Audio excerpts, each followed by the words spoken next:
A baby just hours old, abandoned and alone, wrapped in a blanket. This is cell phone video of that infant moments after the child was discovered. A newborn is fighting for his life after he was found abandoned. Well, the search is on tonight for the woman who gave birth, then abandoned her baby with the umbilical cord and placenta still attached. And she was found abandoned, wrapped in a plastic bag by a woman out walking her dog. According to police, he still had his umbilical cord attached while lying next to garbage. A little girl wrapped in a blanket on this patch of grass just feet from a busy intersection. Police believe the infant was born on this curb. Child abandonment has become a major problem here in the United States and in several other countries around the world. And what happens in many, many cases is a young woman becomes pregnant. She may be single, she may be in financial straits.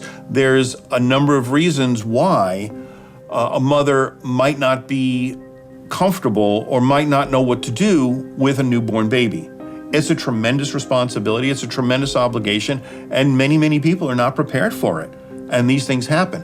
What has happened over the years is these mothers, confused, upset, without any guidance, don't know what to do. They've left babies in gym bags, in bathrooms, in locker rooms, in dumpsters. And obviously these babies are exposed to the elements, they're not taken care of, they die.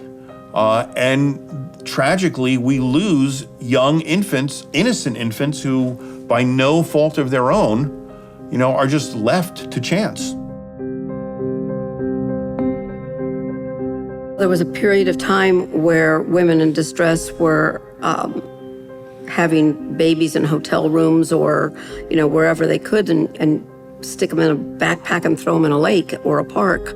And I think that's what started him thinking about this organization, because he was trying to help women that were in crisis and put in this particular decision-making time. And he was trying to prevent a baby that was born alive and healthy, putting them in a backpack or a suitcase or throwing them in a river. And there were a lot of cases like that. And there still are.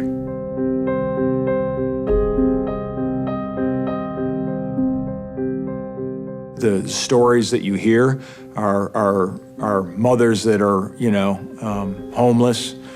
They could have an alcohol or drug addiction problem. They could have marital problems or relationship problems of abuse. They could just be downright poor. Or it could be as simply said as they don't want the baby for a number of reasons. And I don't know that you can label any certain formula that puts somebody in that position. But the great thing about Nick is he doesn't judge anybody. He's there to help. He's there to help the mother and the child. And that's the most important thing. And he has told me that numerous times. You can't let your emotion of judging that person's position. If I was driven to that position, I could only hope that there's somebody like a Nick Silverio out there. These women have become trapped. They become trapped into believing that if they were to reveal the pregnancy, they would be abandoned, that they would be shunned, that they would bring disgrace and dishonor to their families, that no one would be there to support them, that they have nowhere to turn. I can't imagine what these mothers are going through that are at the point of not knowing what the future looks like for them, not knowing what the future looks like for their child, to the point that they're actually willing to abandon the child. I can't imagine the stress they're feeling, the concern they're feeling, and I think Nick is that light, right? That entire program, the charity, the foundation is saying, come to us, we're gonna take care of you, we're not judging you, we're helping you. We wanna make sure that you're healthy, we wanna make sure that you're happy and taken care of, and we wanna make sure that the baby is taken care of as well. Becoming a parent is very difficult in and of itself, even if you are ready. And knowing that there are young women out there that are not ready and are scared is just unimaginable. And knowing that you're not prepared is the first step in admitting, that you're not prepared and that you're seeking help for it. One of the first things I asked him, how can somebody do that? How can a mother abandon their child? And at first I couldn't understand it. I would say, what many people say to me, how can somebody do that? And I've learned through Nick's loving understanding and his huge grace, these people don't have family, for religious reasons, so many reasons that you don't even cross your mind. Circumstances that people have, with drugs and abuse and lack of so many things that we take for granted. Everybody needs a second chance. And these young ladies who are put in these situations need a second chance in their life. And he truly, has a feeling and empathy towards young ladies who are in a situation where they don't know what to do and how to handle the problem that they're facing. So he provides them with an opportunity to find hope in the sense that they know that their child will be taken care of properly, even though that they couldn't take care of them. To quote Mark Twain, the two most important days in your life are the day you are born and the day you find out why. I found out why. Hi, everybody. Welcome back to Newsmakers. Child abandonment is a very emotional issue. This hour's newsmaker is Nick Silverio, founder of a safe haven for newborns. It's a program that lets a new mom abandon her newborn at a safe location, no questions asked. Since 2000, 131 babies have been surrendered to Florida's safe haven for newborns. This year, a total of 23 babies have been abandoned in Florida. But thanks to a state law and a local organization, many of these lives have been saved.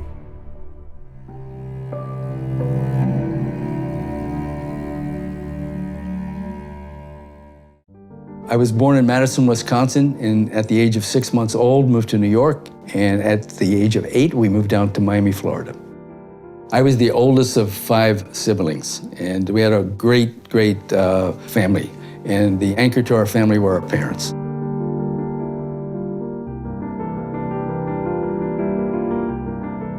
My father was the compass to my family.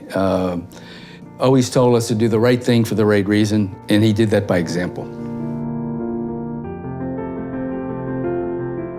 My father taught us life lessons, and the life lessons are always do the right thing for the right reason, always be kind to people, help people in need.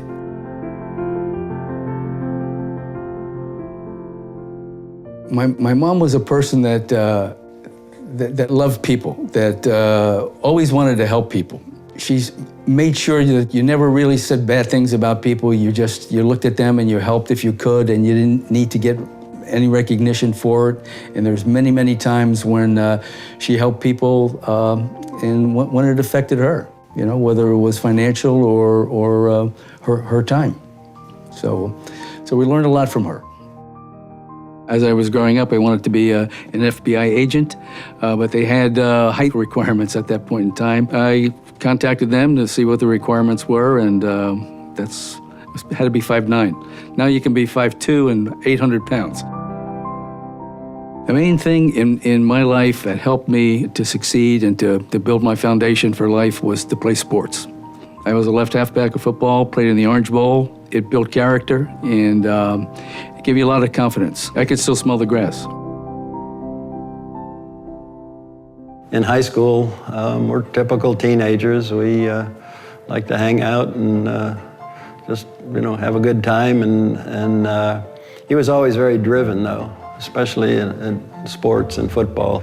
That's what I remember most about him, how determined he was to play good and do good. But he ended up doing software development. I met Gloria at the Wackenhut Corporation. I was the number 2 person in the IT department, and she was in charge of the payroll department. And we had a big project. The project was to automate payroll. We had to work together for all the computations, all the requirements, and so forth. And I was attracted to her because she seemed to me to be a very special person. I asked her out. I was hoping she would accept, and she did. And a year later, we were married. Gloria was a special human being. Many people thought the same thing as I do. She loved children, she loved people, she loved the elderly. She was very kind. She supported me in every which way. Gloria was my soulmate. Gloria was a person that I could rely on, a person that I can confide in. We loved each other and we knew that, and it was unconditional.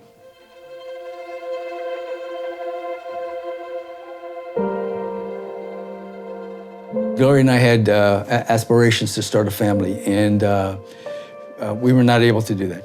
I always wanted to be a father, and my wife always wanted to be a mother. We had 2 miscarriages, one on a Christmas Eve.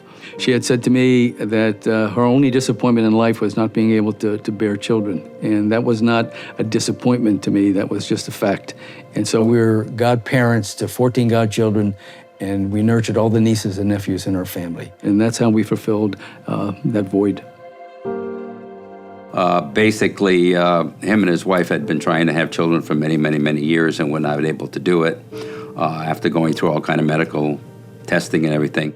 I knew his wife, Gloria, and she was very passionate about children and about children's organizations, and I'm sure they talked about it a lot. He was a businessman dealing with all the businesses, and she was the compassionate person working with, these newborns, and I think it kind of rubbed off on him. They didn't have any children, but they were, loving godparents to, I think, a lot of kids. My wife and I were married for 32 years, and we were surrounded by all of our godchildren, always, and it was a very fulfilling life. And what Gloria and I planned to do was to live a long, happy life together and retire.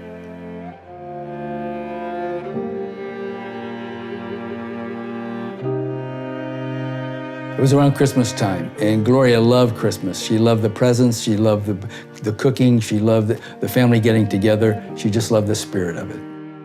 And one day, she asked me to come home early to decorate the outside of our house, which I did. The next morning, I kissed her goodbye, told her I loved her, and drove to the office. At around noontime, my secretary called me and said, the hospital's on the phone. They want to speak to you. So I got connected to the hospital. They said, are you Nick Silverio? I said, yes, I am. And the operator said, I'm sorry to tell you, but your wife's been involved in a car accident. I hung up, I got into my car, and I sped through the streets to get to the hospital. On my way, I was praying to the Lord to save Gloria. If she was going to be incapacitated, I would take care of her for the rest of my life. When I got to the hospital, the doctors gave me the impression that they were going to save her. That's the impression that I had. The next thing I knew, the doctor came in and told me that Gloria was on life support and I needed to make a decision. And I told them that I would not make that decision until my father came and we would pray. And I would let them know at that time. So my father, the priest, came and we started to pray. And as we were praying, I heard Gloria's voice, and she says, I'm okay, honey, I'm okay. And that was a message to me that I could make that decision. So we then told the doctor that they could remove the life support, and 5 minutes later, she was gone.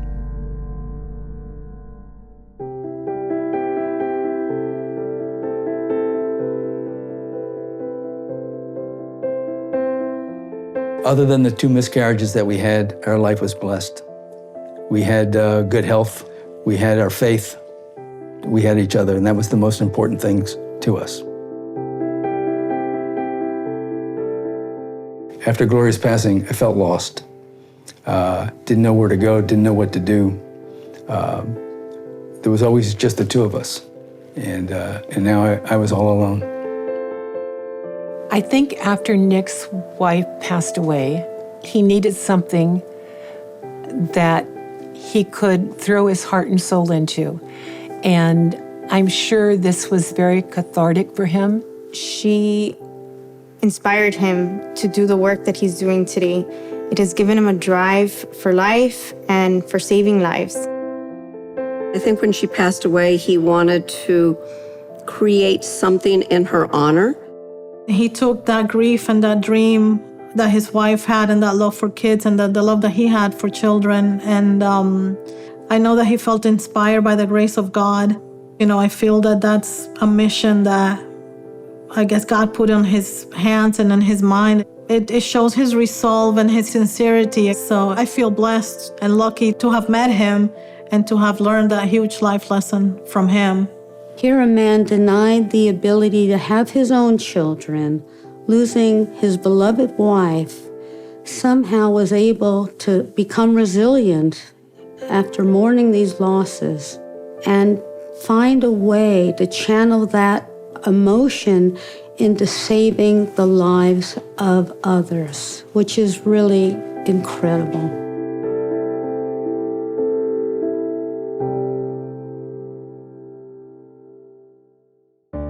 One night I was in my kitchen, the lights were dim, and I was flipping through a magazine, not paying any attention, and my finger stopped on a page, and I was compelled to look at that page. And it was about infant abandonment in the world. I believe that was a message from God to me, that that's what I should be doing for the rest of my life, saving babies. I went to work the next day, and I told my employees, I know what I now need to do. And they said, what is that? And I said, save babies from being abandoned. And they said, how are you going to do that? And I said, I don't know, but we'll figure it out. I decided that I was going to create a nonprofit. So I contacted somebody that I knew that had created a nonprofit before, and they helped with the paperwork. We submitted it. And some months later, we received a rejection letter from the IRS. I then called the person that helped us prepare the application and told them what the rejection was. And he said, just bring it over. We can make minor corrections and it'll be okay. With my business background and my understanding of how things work and the depth of what needed to be done, I scrapped everything that he did and I started over. That night, all day Saturday, all day Sunday, I then redid the paperwork. The letter from the IRS had the agent's name and his phone number. So I called and I left a message, an innocuous message, hoping that he would call me back. And he did. And I asked him, would he be so kind to review my application to let me know if it would pass or not? And he said he would. 2 days later, he called me back and he said he reviewed the application and he said, yes, it will pass. So I was so happy to hear that. 2 months later, I received an official notification from the IRS that it did pass. So we now had a 501c3. It was the Gloria M. Silverio Foundation. Nick actually dedicated the entire foundation to Gloria, his wife, and he felt a calling to create a program that would basically save lives throughout the state.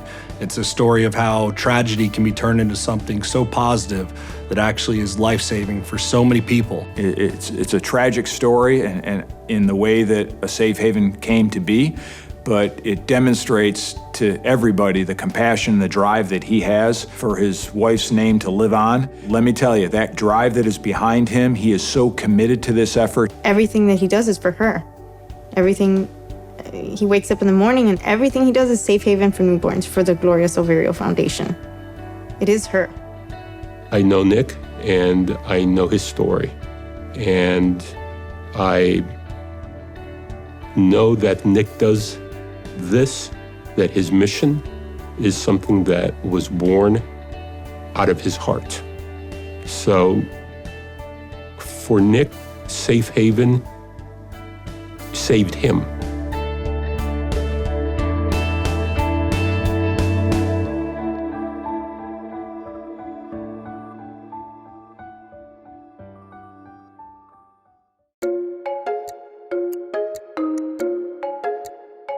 I met Nick, I want to say it was in 2001, when Nick came to our office when I was at the State House in Hialeah. And he came, we had a cold call meeting, and he showed up one day and tried to talk to me about Safe Haven for Newborns.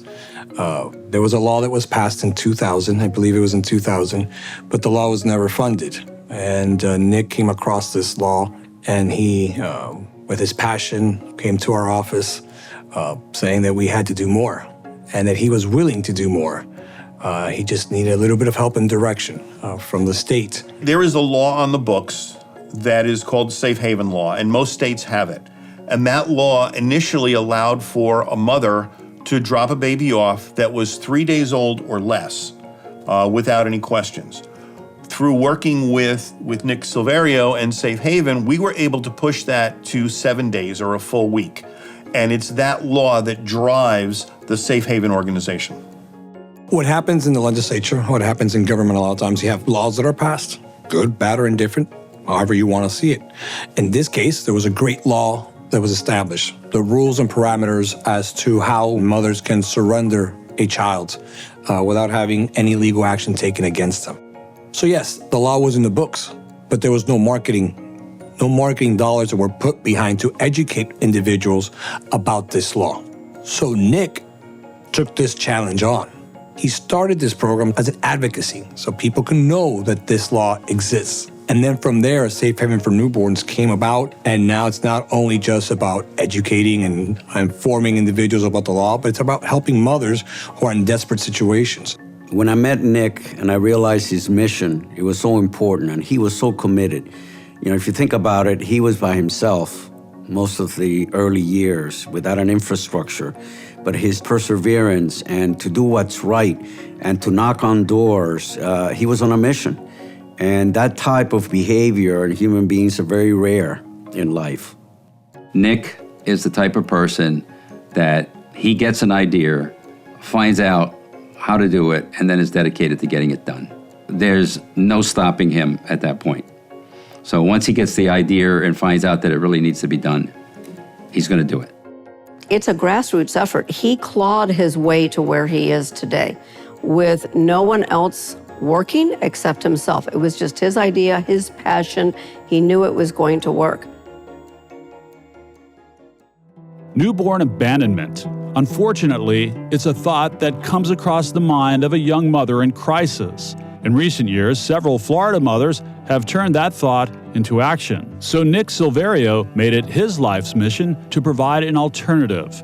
A Safe Haven for Newborns plays a critical role in protecting potentially abandoned babies. Going back several years, we had a real problem here in Florida with babies being abandoned.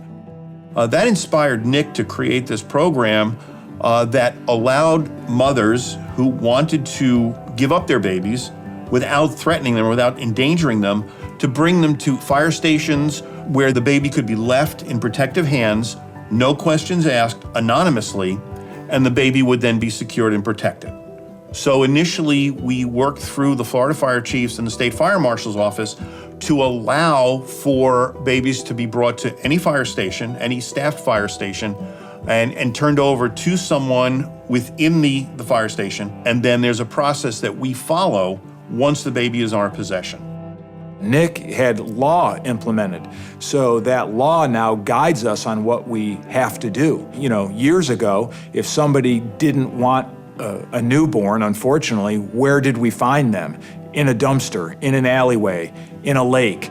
So what Nick helped do was provide people a legal, ethical, moral way to give up their child. He gave us that opportunity. And before that, those were the things that we had to deal with. Nick is an amazing resource for us. He's able to guide us through the media response. He's able to guide us to what hospital the child should be taken to, or at least get the information from us of what hospital. There's forms that we now keep on every truck at every fire station so that the firefighters are able to go through the proper questionnaire to find out information about the baby. So through the years with Nick, I have had the opportunity to work with the fire chiefs, specifically in Broward County and in Dade County and in Collier County, you know, the southern portion of Florida, to help facilitate and spread the word, to educate people, to distribute the signs for the fire stations. If it wasn't for his program, honestly, we'd be reaching out to our community partners, our stakeholders, local hospitals, but it would definitely not be an organized process. And the last thing you want to be dealing with when it's such a low frequency, high risk event is questions. I want to know the answers. I want to know exactly what to do to make sure this baby's taken care of. What are the laws about keeping the mom completely anonymous? And that's where Nick is able to guide you and give you a lot of great information.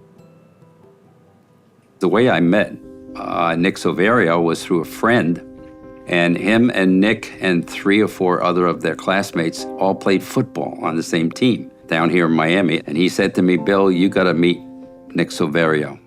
You can really help him out with Safe Haven." And we met for about 2 hours. At that point, I said, "Yeah, I'll work with you. What do you want me to do?" He says, well, first of all, I need to get my signage into the Memorial Healthcare system. I said, fine, I'll be happy to do it. And I started contacting the people I knew at Memorial, and it went smooth as could be. I learned about Safe Haven when it was first starting, and to have a site in each one of our hospitals became a very important mission to all of us. I was able, as a healthcare provider, because we have emergency departments in each one of our hospitals, put a sign outside saying that we will receive any babies from Safe Haven and give them life and whatever possible healthcare needs that little baby might have. The venues that we utilize in our industry by being close to the emergency department is huge benefit to everyone, to the adults who drop the baby off, for the baby more importantly, that you have immediate emergency care.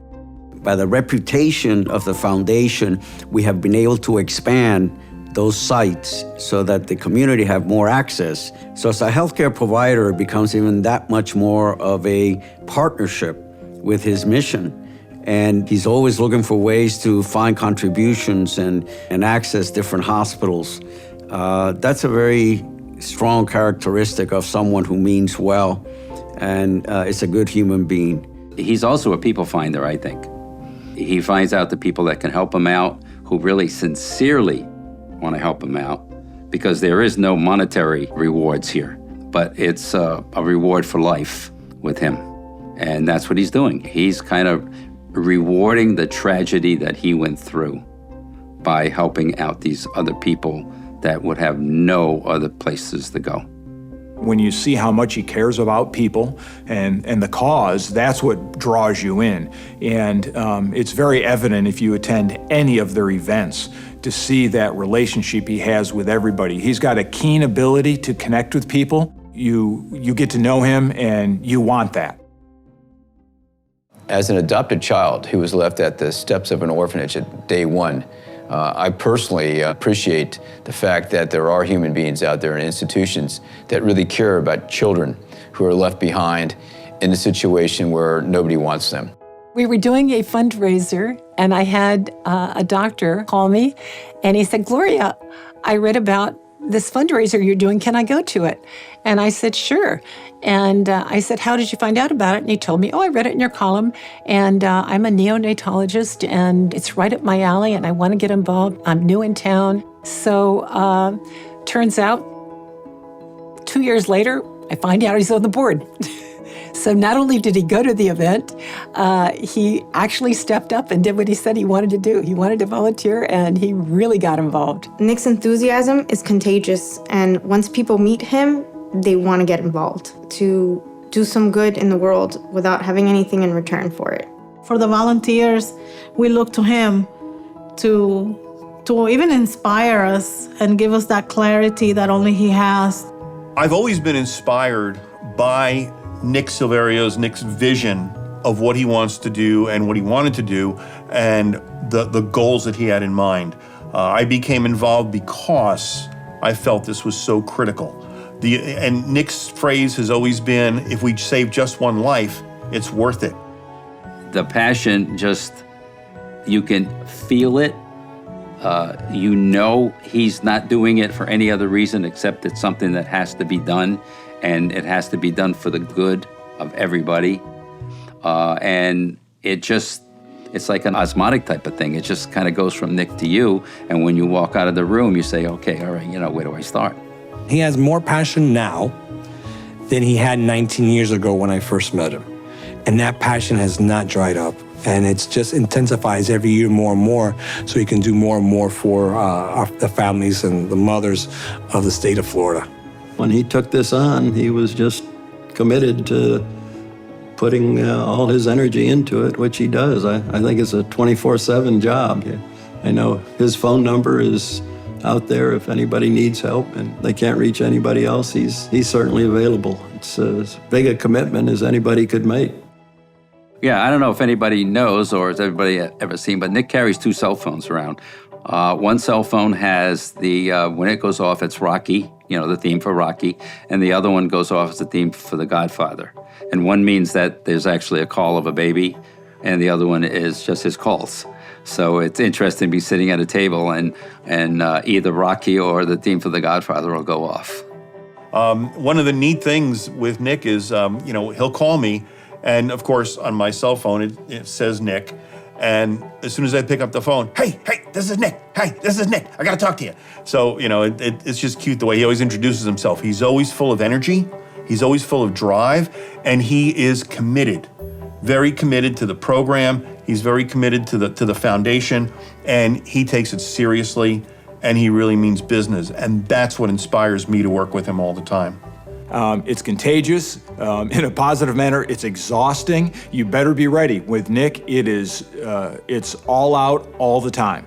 That's the way he is. When Nick calls, in the most polite way, he will make sure to get his point across. He will drive you in a direction. His expectations are high, but he's the type of person that you don't want to let him down. You want to succeed. You want him to succeed, but he will never tell you it's about him. It's about the children and the mothers and the fathers and everybody involved. What Safe Haven for Newborns does is basically save lives. They save lives 100%. And I think, personally, I think it's two lives. It's that of the babies, obviously, and that of the mothers. I think it saves you from a lot of guilt. It saves you from whatever issues you got going on that, you may have no other choice, or it may not be better for the baby. To save a life is the most important thing that a firefighter, EMT, paramedic can ever perform in their career. Nick Silverio has that same focus, to save a life. And although he is not a firefighter by uniform or by symbol or vision, he carries the same mission. And I believe that that is what makes that bond between Nick Silverio and a Safe Haven for Newborns and the fire service so special. Same mission, we just wear a different uniform. He is naturally part of the fire service. He's integrated into it, and the Florida Fire Chiefs and the Florida Association of PIOs embrace Nick and embrace a Safe Haven for being part of that brotherhood, part of that family. A lot of firefighters through the interview process will tell you they want to save lives. Throughout my career, I've learned that you're not going to save a life every day, but you are going to help a lot of people. So the true calling of a firefighter is to help people. That's just like Nick. Nick not only is helping people and helping young mothers, he's helping the family, and he's helping that baby get that second chance at life. So on September 11th, it was a Monday, and I was at Station 11 in Carroll City. We got back from the store. We were buying dinner. We see the first tower had already been hit. And we're watching it, and we're just in awe, and nobody's saying anything. As a firefighter, all we saw was the tragedy that unfolded. And we went about our day just in shock. We get 2 days off after that. That third day was the 14th. It was a Thursday. And we were all still talking about it. We were all still in shock. Lunchtime, around 11-ish, 11:30, we get this knock on the door. And there's a young lady with an infant. And she comes in, doesn't say much, sits down. We think it's a blood pressure because we get a lot of people that come in and want to have their blood pressure checked. She's carrying this infant, and I'm looking at the baby, and I'm just all about the baby. It's like, oh my God, she's so cute. And she looks very little, she's tiny. And I go to get her arm to take the blood pressure, and she says, no, I don't need that. I want to leave my baby here. And it dawned on me, I said, oh, that's right. That's right. And we're not allowed to ask any questions either. And I think I gave her the feeling that things were going to be okay, because she just went, okay. Like she felt like, all right, I'm doing the right thing.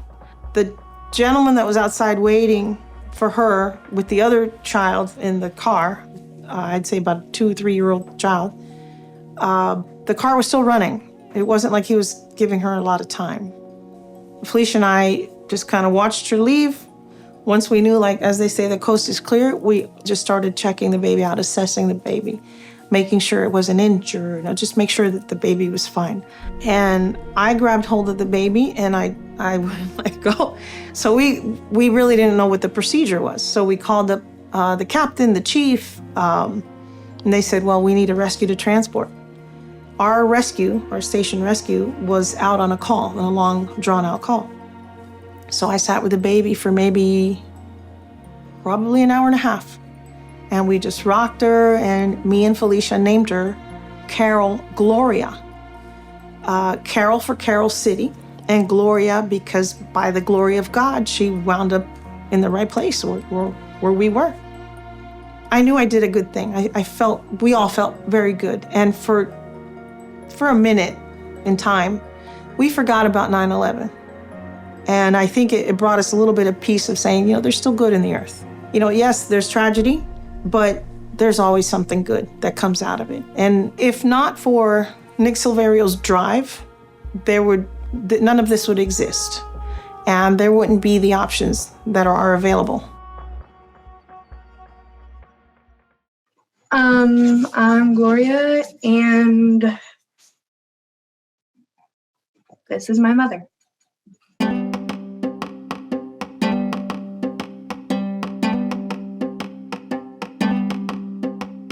My husband and I had yearned to be a forever family, and I had fostered for several years and had to give the children back.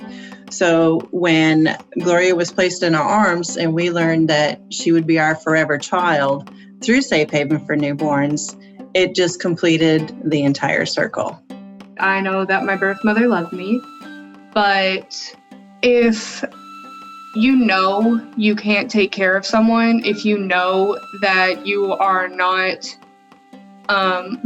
mature enough, you're not in the right situation, you are not ready emotionally, physically, or mentally, then the better choice is to do what's best for the child and not just for you. Uncle Nick, he's the one who made Safe Haven possible. So it's like he basically just knitted this entire Safe Haven family together. Mm-hmm.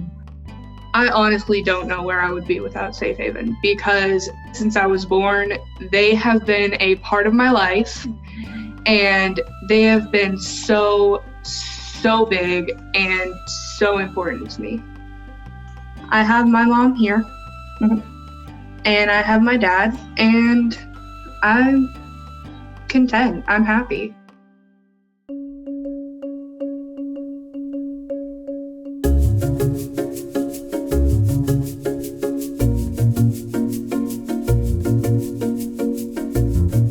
Hi, my name's Christopher Terrell. I'm in high school. I work at the mall, and I met Nick when I was really, really young. I don't quite remember, but I was a baby that Nick saved. So when I was a little kid, I saw myself just doing kid stuff, learning a lot of new things, because I was always told, when you're an adult, you're gonna wish you were a kid again. I work at Cinnabon in the Wellington Mall. So I'm a baker / cashier, and just kind of focusing on my grades, putting the last finishing touches on my graduation and things like that. It's actually my first year in an acting class, so that's cool. Learning film, about cameras, audio, things like that. I like being in that environment with a bunch of people behind the cameras and really just taking in, new experiences. So in the future, I see myself going to college to continue studying acting. It's something that I want to do while I'm young, but in the long run, I do have an entrepreneurship sort of drive, or the drive to become an entrepreneur. I see actors and musicians who have branched off to their own brands, and that's kind of where my head's at. That's the main goal. So I see how Nick inspires others and rallies others and brings them together, all to achieve a common goal. And I've taken that and I've kind of used it for myself in order to remind myself that I can achieve the goals that I set out to achieve. A lot of the reason for where I'm at now is because of Nick. Firefighters being brought a baby that's days old, sometimes hours old, is intimidating for them too. So it's very important that all firefighters throughout the country are trained on the proper steps that need to be taken to make sure that 1, the mother's staying anonymous, 2, that the baby's being taken care of, is happy, healthy, and making sure that we know that PD is not involved. I have literally been at 2 o'clock in the morning in Collier County in Naples. The phone rings and it's Nick. Kingman, we have an abandoned child given up at the hospital. You know, I need you to do this. I remember one case specifically. Nick was out of town, and I was in the office, and a mother gave birth, and the hospital called and said the mother left. That she just walked out of the hospital, and we have this child, and we know it's a safe haven baby, and I need somebody to pick up this baby. We couldn't go out there and pick up the baby, but the nurse or the social worker came to our office and brought the baby. At the same time, we had already made contact with the adoption agency, who made contact with the parents who were going to adopt that baby. But I had this little boy for, 4 or 5 hours while I was waiting for the new parents. When they walked in and they saw that baby, and they just started bawling. They just started crying, and the mom and dad held each other first. And when I was able to give them and hand them over that baby, I could see why Nick is so passionate and so involved, because it was a win-win for everyone. That baby is going to live in a beautiful, beautiful, loving family. These parents were just so excited. So back about 3 years ago, Davie Fire Rescue actually had a safe haven case where a young mother dropped a baby off to the fire station. And from that, your immediate go-to source is a safe haven. I talked to Nick. Nick was able to guide me through the whole process. He was able to explain everything to me. He was completely reassuring, and the biggest message he asked for me to keep relaying was what a gift this was that the mother was doing for the child. And that really stuck with me. Through all the media, all the interviews that we handled, it really was the biggest takeaway message, was what an amazing gift it is for the mother to give the baby this second chance at an amazing life. So as a follow-up to that, Nick actually called me and said, hey, I really want to try and spread the word. I need everybody, really across the planet to know about Safe Haven. And we contacted him for an article through an EMS magazine that went nationwide, just trying to help spread the word. Nick has been and still is a shining light in the way he leads and drives the organization and inspires not only so many people in the local community here in South Florida or in Florida in general, but the way he drives the program across the country, across all 50 states, and in several other countries around the world as well. He's gone beyond just a local charity. And now it's being replicated in other states. He's got a winner, and he's sharing it with the world. I've been on the phone with him where he's helping a mother who's pregnant in New York, who happened to find his 800 number somewhere and is calling him to try to get medical care for her pregnancy. And Nick is gonna call a doctor up there and say, take care of this lady. And that's Nick. He's gone to the islands and help people in the islands do things. Nick has called me and said, hey, the state of Ohio is working on a program. Can you give me a contact in the fire service in Ohio, for example, because they want to start a similar program? That's his outreach. He has worked with many, many states, and it's funny. Nick goes, I don't care what they call it. It doesn't have to be a safe haven for newborns. We just need to save lives. I don't think that we would be where we are today if it wasn't for Nick Silverio. Nick Silverio saw a problem, confronted that problem, worked on the problem, and now the problem is minimal in the state of Florida because of him. And I can tell you, when you look at the budget, the overhead of a safe haven for newborns is minimal compared to many other non-for-profits across the state and across the nation, to the point where Nick himself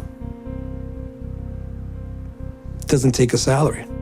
He's on call 24/7, and there aren't many people that would have that kind of commitment to what they're doing and not be paid for it. But he's doing what he loves. Nick is in the office 7 days a week, 365 days a year. And we have to pull him out sometimes and be like, hey, come on, we're taking you out to dinner, or did you eat lunch today? because it's just, this is his life. We try to get Nick to enjoy life as well as do his work. And at times we worry about his health because he is the lifeblood of Safe Haven. The heart and soul is Nick, and to replace somebody with his passion, his love of children, and who is beloved by the community, there is nobody that can possibly replicate that in one person. I think the organization's structure is already in place, and he knows what he wants to do and where he wants to lead this organization. This is his life. This is his entire life. This is his wife, his children, his home, his sports, his everything. As we move forward, can I see a day that Nick Silverio is not involved with the Safe Haven for Newborns? I don't know. But I can tell you this, Nick has laid the groundwork so that a Safe Haven for Newborns will continue far long after he's not involved with the organization. And that just talks to the character of the man, that it's not about him. It's about the organization and about ensuring that we save souls and babies in the state of Florida and across this nation.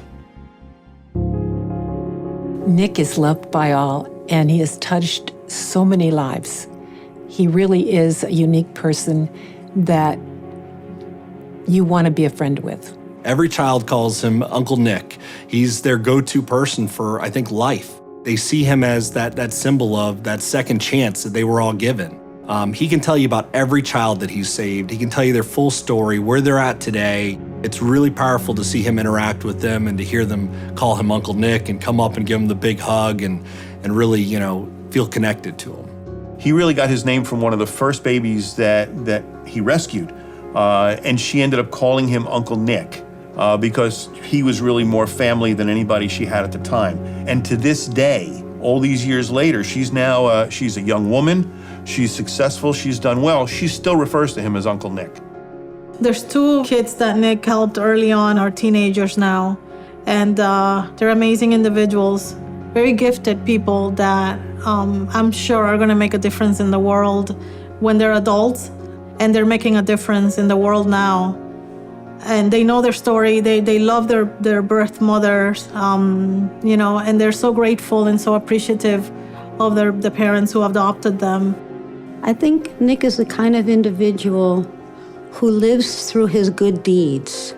I think he exemplifies some of the best characteristics you'd want to see in a human being: kindness, generosity, giving of himself to others, full of charity and love. And because of that, he has found a mission that fulfills him. I think he has found his purpose. To me, he's like the Mother Teresa type individual. I mean, just do anything he can for them. And you can see it right away. All you got to do is meet him for 10 minutes, and you know right away that this man, it's not a job, it's a mission. It's his life work from now on. I think Nick is an amazing person. I think that the work that he does is incredible, and the fact that he has so much energy to keep going is unmentionable, really. And it inspires me to want to get involved and want to be better and want to continue the legacy that he's built. Nick Silverio is one of the most special people I've ever met. He's a leader. He's a tremendous role model. Everything he's done it from his heart. Gives 100 and 200% of himself to this cause. And he's an angel on earth. He's very well respected in South Florida and in all the markets that he's at. And it was a field that he didn't know anything about. This is something that was new. He learned, but he knew that there was a commitment that he needed to take on in order to do something right and good for society at large. As much as this has grown, his effort and his commitment, he tells me stories of oh, I received a call from a mother who was expecting in several months, who was already thinking about giving up that child, and so I'm working with her now, sort of planning that. And that's pretty remarkable from how it started to now they're reaching out to him for, I'll say, counseling and guidance through those processes. And that's pretty amazing. And that's his conviction and his compassion and what makes him so special.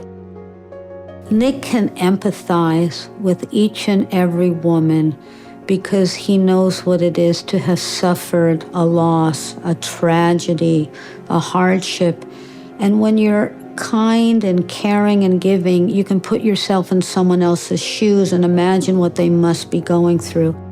Safe Haven is an amazing place because of Nick. He truly, has a feeling and empathy towards young ladies who are in a situation where they don't know what to do. And you have two lives that are affected directly, the mother and the child. And so both of them need to have a second chance in their life. And Safe Haven is that opportunity. He's always thinking, how am I going to help young women in crisis? How can I bring their life and make it a little bit better? How can I make this a win-win for everyone? For the mother, and if she needs some types of counseling or just a little boost to help her get going, Nick is there for that mom.